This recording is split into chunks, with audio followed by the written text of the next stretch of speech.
Hey guys, what's up? I'm CJ and welcome back to my galaxy. Today we are back with another Debunking the Hunger Games theories video.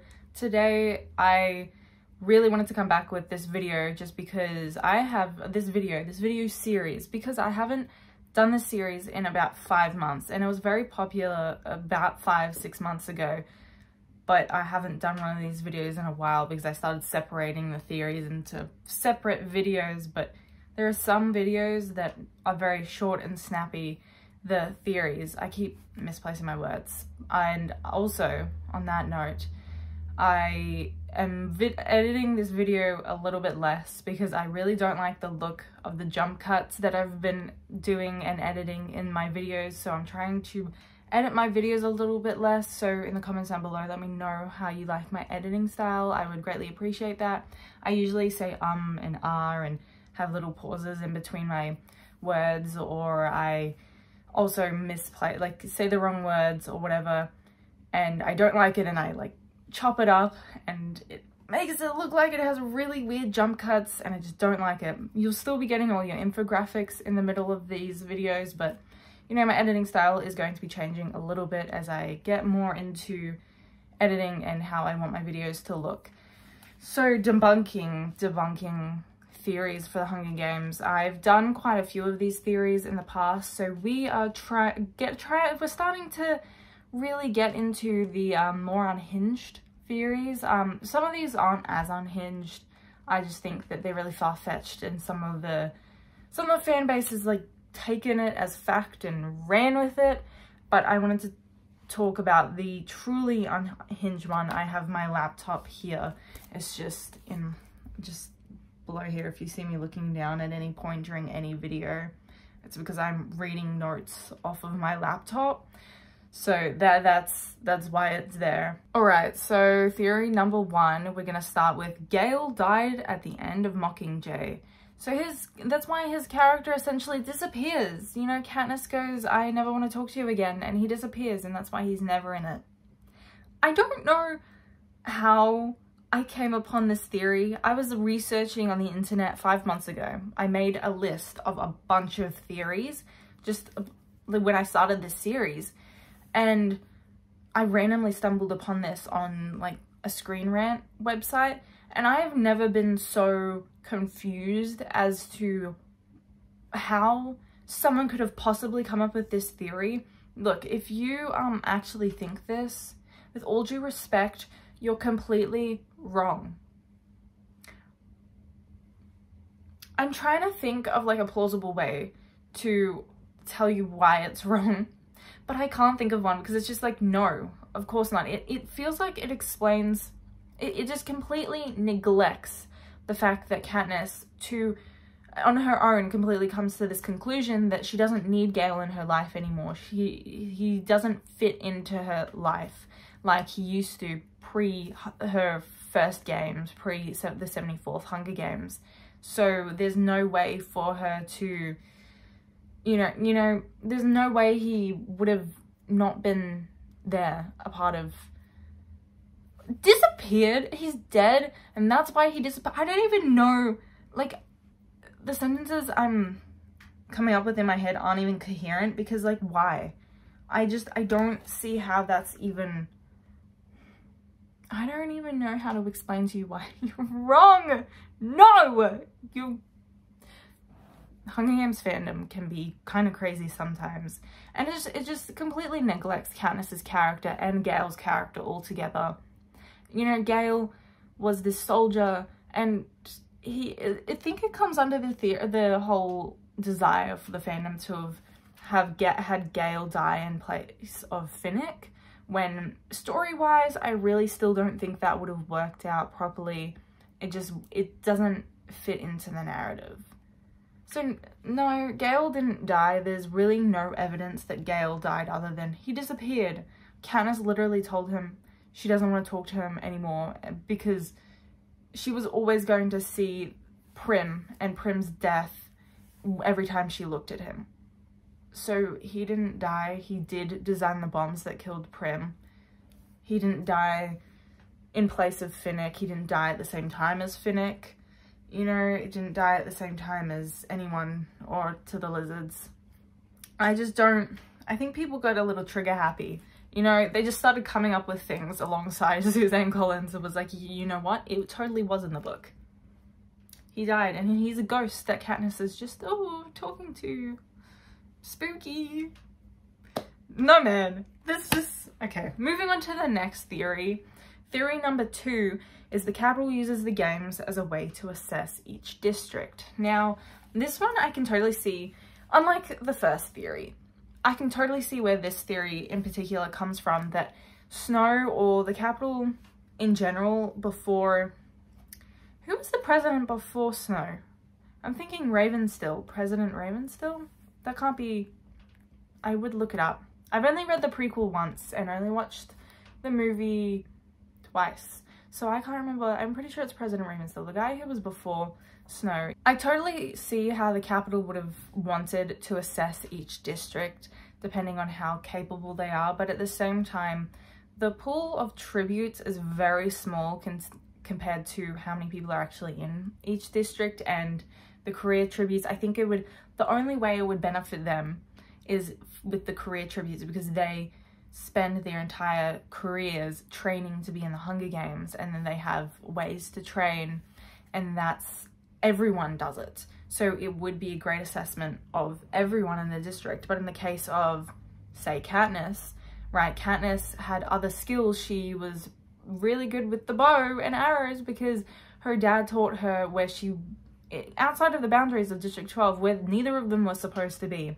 Most of District 12 is too scared, and it's stated in the books that Katniss knows that most of the districts are too scared to roam out into the woods. Most of them go out into the meadows occasionally. I think it was like in the spring for dandelions or whatever, the whole motif with that some of them would go out into the meadows. Some of them would pick apples, I think, from apple trees. And that's about as far as everyone went. So most people didn't have the same capabilities as Katniss or as Gale, you know. So when you go into Hunger Games from a district like District 12, you know, Katniss is not representative of the rest of the, I think it was 8,000 people from District 12. So yeah, it would have been great to see like how each district are faring. I just don't think it would have been an initial thought when coming up with the Hunger Games. It would have been something accidental they stumbled upon when the career districts started training for it, and it would be mostly just an assessment of districts 1, 2, and 4, and maybe occasionally the rest of the districts if there's particular arenas that are suited to that particular district and their export. So like Katniss, Katniss is not a good example at all, because her arena wasn't to do with Cole, it was once again to do with her skills, which, like, plot armor, Suzanne Collins, I see you did that on purpose, and it made the book so much better, but you gave her a little bit of plot armor there, and I respect you for that. But no, it was just her skills in that arena. It wasn't to do with her district's export whatsoever. But if there was, like, in the prequel, when it came to, oh my god, Cirque, and the other one in District Cirque, and oh my god, I'm sorry, just the other one. Let me know in the comments down below what their names were, I forget. Cirque, and from District 3, the sort of thing to assess their capabilities is when they originally started with the drones. In the initial design for the drones to sponsor people and bring water and food in, the District 3 tributes in the prequel reconfigured, or tech words, insert here, they used their tech talents from District 3, which were their exports, and used the drones to their advantage in the games. You didn't see it in the movies, but it is depicted in the books that they do that, and that would be something that you can assess District 3 on, but you'd have to be really specific to that particular district. So it'd be like an arena each year, assessing each district as each Hunger Games comes around. So once again, unfortunately, no, it probably wasn't. It was just something they probably likely accidentally stumbled upon. Theory number 3 is that Thresh was killed by the Capitol and not actually Cato in the 74th Hunger Games. And this theory is something that I like, not in the way that I wanted Thresh dead, but in the way that I like the idea that it could have been this could have been what happened, but it isn't necessarily true. Like, it's more like ambiguous. You know, there's no solid answer here. I wouldn't say yes or no to this in particular because we didn't see the fight between Cato and Thresh. We didn't see Thresh die. There was no body. We just heard about it and he was in the sky. In fact, in the books, in the movies, the story's a little bit different. I'll get to the books in a minute. In the movies, what we hear actually Thresh being torn apart by the mutts from the capital. In the books, however, Cato, supposedly, Katniss assumes Cato and Thresh had a bit of a brawl and Thresh lost. Thresh was staying in the tall grass in the arena. I don't think they depicted that in the movies, to my knowledge, or at least not right in your face. They didn't really depict it. There was no close-up or anything. We just saw Thresh running away in the woods. The way that we see Thresh die in the books is that Katniss thinks that no one had died because they didn't hear one of the bombs go off. Is that what they... You know, the moment I start to make these videos, I sit down and I'm like, I know everything about the Hunger Games. I can talk about this. And then I just forget, like, little details. Like, and then people need to remind me in the comments. Like, I'm sorry, guys. The cannons. I swear to God. I lost it for a second. The cannons. Katniss didn't hear any. The cannons go off. And she was like, there's probably no one who died today. And Peter peeks out in the cave. It had been pouring buckets of rain. We don't really see that much in the movies because they skim past the cave scene. The cave scene, it goes over the course of a couple of days in the books, which is, it's so cute. Great development for Everlark. I can't believe they cut it out. It makes me so mad. But Peter peeks out of the cave. It's pouring buckets still, and realizes that Thresh is in the sky. Katniss is really upset and she tries to mask the fact that she is crying or wants to cry because she doesn't want the capital thinking that she was rooting for the other team, but she wanted Thresh to survive if her and Peter hadn't survived. So she was like, he was her, this is why I edit my videos. Thresh was Katniss's choice for Victor if it wasn't her. So, which is fair. I mean, Thresh saved her and that's the whole monologue. However, we don't see Thresh die, so we don't actually know that how he died in the books. I think the movies changed a little bit, but at the same time, you know, in the books it's a little bit ambiguous. You know, at this point I truly think Susan Collins loves her ambiguous endings and I love her for it. I love a really good ambiguous ending and she's a really good storyteller. I would say for this theory that Thresh was killed by the capital. We still don't see if Cato was next to Thresh fighting him at the time he was attacked by the mutts in the movie. Technically in the movies, he is killed by the capital because they are capital mutts that he's mauled to death by. Don't flag me, YouTube. Yes, it's a bit graphic, but we're talking about the Hunger Games here. He's mauled to death by the mutts in the 74th Hunger Games, and we hear it, but we don't technically see it, so we don't know if Cato was there fighting him or not, and it caused like a ripple effect, like Cato pushes Thresh into the mutts in order to escape. In the books, Katniss assumes that Cato and Thresh got into some sort of brawl, and in the books we're told it's Cato, but that's where the theory comes from, that Thresh might have been killed by the capital on purpose, which I like the idea of as well, because he took mercy on Katniss and they didn't want someone who was so empathetic to be a victor because it causes issues for the capital. So they didn't want Thresh to survive, so they purposely targeted the mutts onto Thresh, or they purposely had snakes in the tall grass or something to kill Thresh. And in reality, we didn't see Thresh die, so we don't actually know how he died. So the fourth and final theory today is that Katniss and Peter's kids were called Willow and Rye. Now, before we get into the logistics of this theory, I just want everyone to know that I am so on board with this, the Willow and Rye. I love the idea that their names were that. However, people talk about it as though it's canon, and it's not. As far as I know, it's not. I've seen a lot of people recently, in the fandom, I see it a lot, not just recently, is that Willow and Rye is kind of like the fandom's idea of what their names are. But the people say that Collins confirmed it, but it's in the same way that people say that Suzanne Collins confirmed that Lucy Gray was Katniss's grandmother, when she never did. People are making stuff up. Don't believe everything you see on the internet, because it's not true, unfortunately. I really hate to break it to you guys. It's not what they say it is. I don't know how to... Don't trust people on the internet.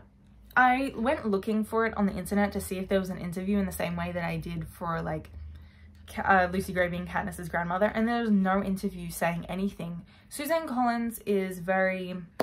The only word I can think of to describe it is very literal. If she's written it down, that's what she means.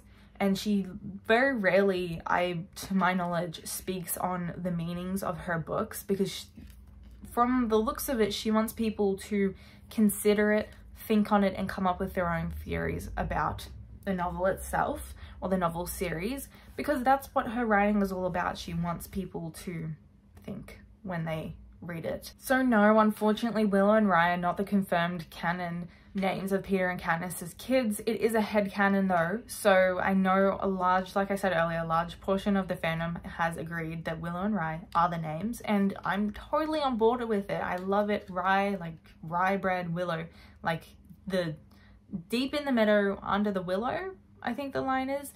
It's not like Finnick or Prim, like taking away the identities of people who already existed. Like, I feel like Katniss and Peter don't want to give them names to, you know, live up to the potential or the expectation of those people who came before them. Instead, pay homage to the people who existed and honor them. Instead of giving them the names, they honor them to things that they were a part of in the past. So Rye is kind of like the bakery, and Peter honoring his family, and Katniss honoring Prim in a way. And I'm sure Annie's son has some sort of name in there that honors Finnick. So I assume that's why she has a son and not a daughter. It's to honor Finnick specifically. And another note to add on to that theory is that the epilogue, there is no names presented to us as an audience, because, and I've seen a lot of people talk about this as well, is that Katniss wants to keep her life a secret. She's told us her entire life up until this point, and finally she's got some peace and quiet. She has her freedom to be whoever she wants to be, away from the spotlight and not as a victor. And she doesn't want to disclose the names of her children, so they don't have to have the life of a victor in the same way her and Peter did. So there's no spotlight for those kids. They're not child stars like Katniss and Peter were. So I think at the same time, whilst we can theorize on their names and have names that we think were very likely, I personally think that at the same time we should probably leave it alone a little bit. Theorize in fanfics, but when you're reading the actual text and saying there's a canon name, I would say leave that part alone, because there's a reason Katniss didn't want to tell you the names of her kids, and I think that's like honoring the character. Yes, it's a fictional character, but I want to honor that fictional character and Suzanne Collins. So yeah, with that theory, if there's an article that says like there's an interview with Suzanne Collins, go for it. Let me know in the comments if Suzanne Collins actually has confirmed the fact that their names are Willow and Rye. I don't think so.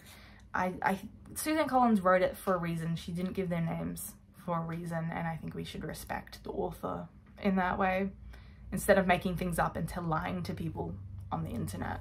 Alright guys, that is it for today. I hope you enjoyed these theories, and if you'd like to see more of this series, let me know your theories down below. There was a lot of rhyming, but still, let me know your theories so I can use them at a later date in a video. I'll do a screenshot of your comment in my video if you leave any theories and you guys want me to keep continuing with this series. Once again, rhyming, oh my god. Anyway, like and subscribe if you enjoyed this video.